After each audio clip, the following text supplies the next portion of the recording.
Welcome, this is your Investitute Volatility Sonar, and I'm Jamie Tyrrell of Group 1 Trading. Well, the market has moved a little bit. Not so much the equity market, we're not seeing much of a sell-off, but the VIX is repositioning to much higher levels. Case in point is the settlement today, 1604 on a weekly VIX settlement, above 15, certainly above 11-12 level that the VIX had been living it for the early part of this year. Most of the futures are elevated. The April right now is elevated above all of the further out months, a state of backwardation. You can see April is trading over $1 over May, implying that traders believe that these next couple weeks could be especially volatile.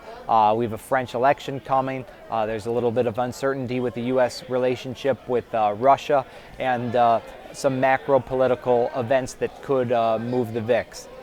In trading, we're not seeing a huge demand for upside calls. Now, the biggest buyer of upside calls comes at the beginning of each month, pays about 50 cents on all of those calls. They typically do not close when they start winning, when they start losing. Either way on the trades, they hold them to maturity. The traders who might be feeling a little pressure on these are the traders who initially sold those for 50 cents and are now seeing them trade at levels of $1 or $1.50. When will those traders decide they need to cover the loss?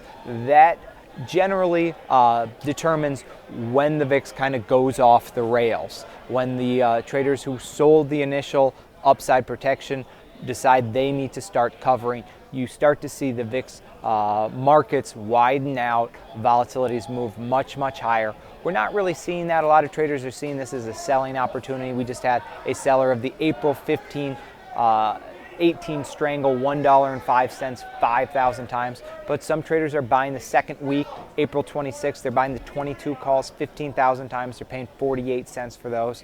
So a mixed bag right now in this initially elevated volatility environment. Jamie Tyrrell with Group 1, Investitute Volatility Sonar.